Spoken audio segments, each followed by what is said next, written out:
Hello, and thank you for joining us today on CN Live. I'm Colion Noir. Fake news has been a big issue lately, and whether it's through manipulation or just lack of familiarity, the media continues dropping the ball when it comes to guns. Check out this recent report from NBC. This is a real gun, and anyone can buy it. No background check required. It's perfectly legal. Why? Because it was built from a kit, arriving in pieces. So technically, when it's shipped, it's not a gun.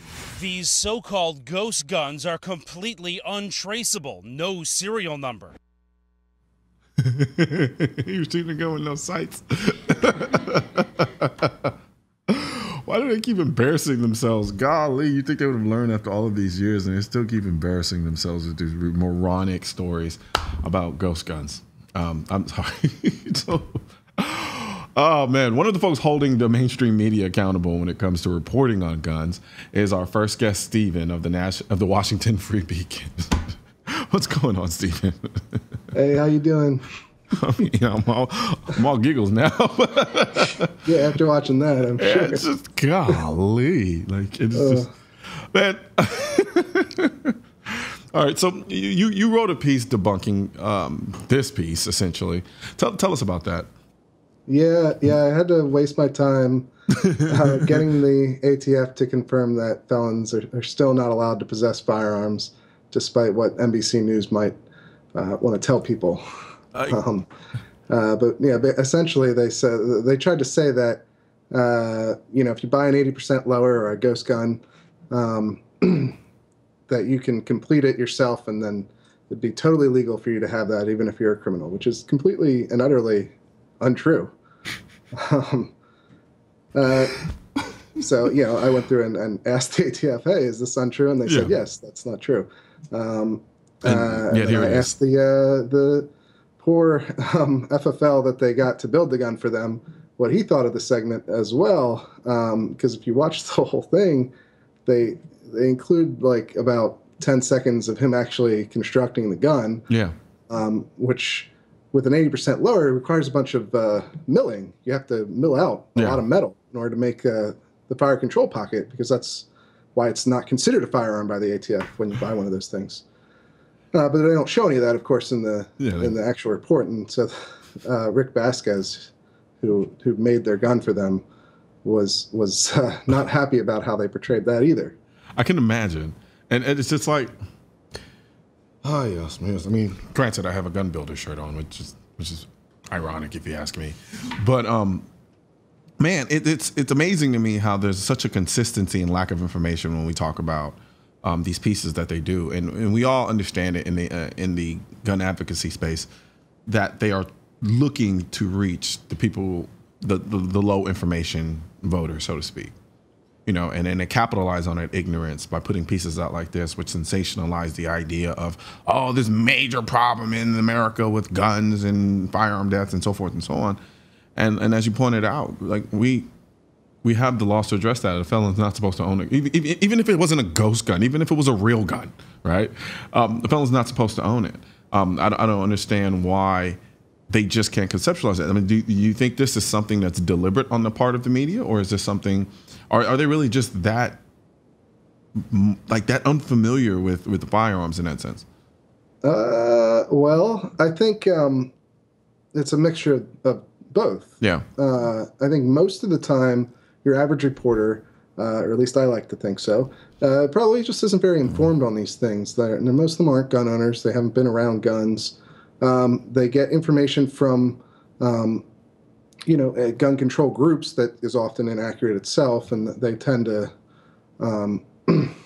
think of those people as experts, so they go with that. But sometimes, and I think in this case with Rosen and NBC News, sometimes it's intentional. I mean, sometimes it's just pure sensationalism. I think that's what this piece was. It was like, something you're looking at right now might blind your children. More tonight at 11. It's that kind of vein of really terrible journalism. Yeah. He even does like this awful TV journalist voice. If you listen.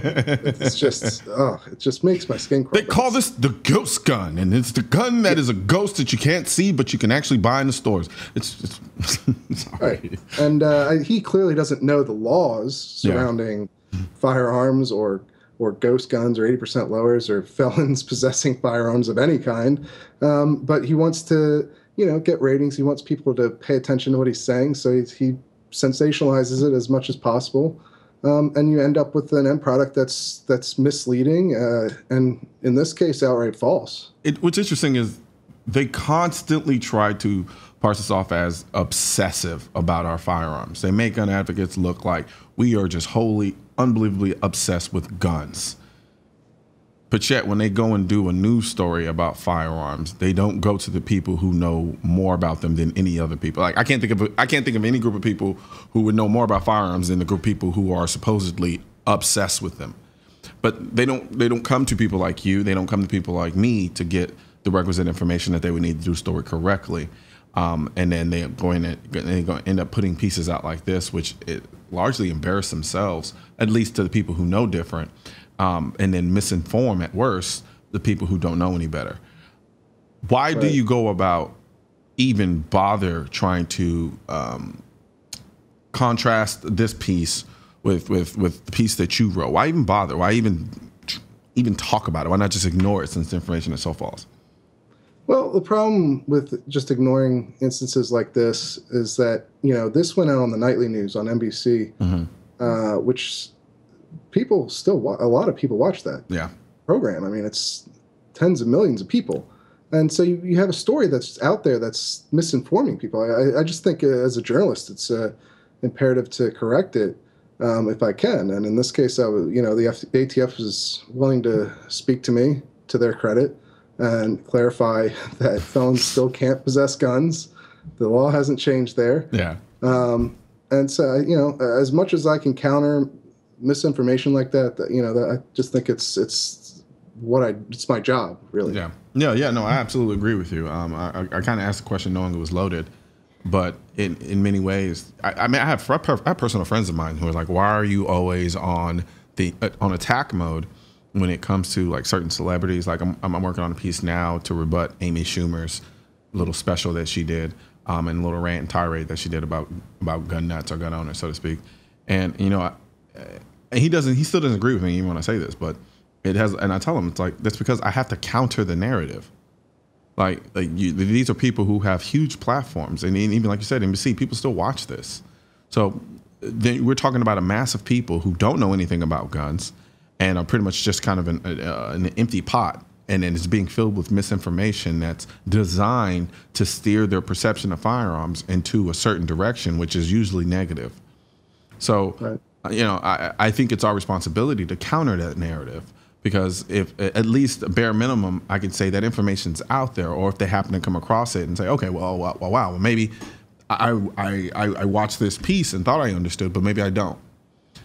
Exactly. And I think as a journalist, who still believes in journalism, that's part of it too for me. Like I want to correct the record. I don't want people getting bad information from fellow journalists. Yeah. So that's part of it for me. Do you think the misinformation on firearms is getting worse, getting better, about the same? I think it's probably about the same it's been for a while. Yeah. I'd like to think that more people who are informed about firearms becoming reporters is helping. People like me, or even like people at places like AmmoLand or Guns.com writing more hard news pieces is helping. Maybe it is getting a little bit better. Yeah, I'd absolutely agree with you. I think, and I always credit the internet for this, because the internet has provided that third outlet for alternative news, so to speak. And I know that has a negative connotation to it, but nonetheless, we are talking about a space and vein that we wouldn't be able to occupy before. Like if you couldn't do cable news, or you couldn't do regular news, you just didn't have a voice. There wasn't a platform there for you in order to kind of put out or countering the information or the misinformation that's being put out there. So I give a lot of that thanks and credit to the internet, so to speak. And then with the kind of push for most people to start to get their information and news from the internet, that even puts us in a better position. And so I think that's incredibly important for people like you to continue doing what you're doing, keep writing the pieces that you're writing so that you can counter that negative narrative that's out there on firearms. Now, well, I'm doing my best, you know? Yeah. Now, what's some of the most common mistakes in reporting on guns that you've seen? Oh, all kinds, right? I mean, like I said before, I think a lot of it is based off of ignorance, like you mentioned. You know, so you get a lot of reporters don't know the difference between semi-automatic and fully automatic, which is kind of a huge difference. Yeah. To anyone who's ever shot a gun. A lot of people don't know the correct definition of a assault rifle. Yeah. You get that a lot with ARs. You get a lot of misinformation on silencers and suppressors out there. You know, it really runs the gambit, just everything. Really, I mean, just from the smallest little detail that it's like you could have looked this up and figured it out. It's not hard. You know, all the way up to complicated federal law like this NBC piece, because federal gun laws are not super simple, but it's something that you can research as a reporter and figure out. Yeah, and the interesting thing is, I think a lot of gun guys get a bad rap for being overly pedantic about things regarding firearms, and it's like, no, you have to understand something. Like these differences, though minor to you, are incredibly important. Like you said, the difference between an assault weapon and an AR-15 is huge. Like it's huge. So, you know, they say, oh, guys, you're so obsessive with details and all these little bits, but we have people on the other side using the lack thereof of this information to advocate banning them. You know, so though the detailing may seem small, the effects or the lack thereof of understanding of such a small detail result in a very big conclusion. And, you know, and as far as I'm concerned, I say we should continue in that direction and continue basically correcting people whenever we see fit, because that knowledge is incredibly powerful. Yeah, and I think that, you know, in any policy debate, it's important language is important. Words mean things still. I mean, you can't have someone informed on an issue if they don't know the basic terminology. And if you're perpetuating that as a journalist, as a reporter, you're part of the problem, really. Absolutely. Well, let's take a quick break, and then when we come back, let's continue our discussion and then talk about the piece you wrote on regarding silencers.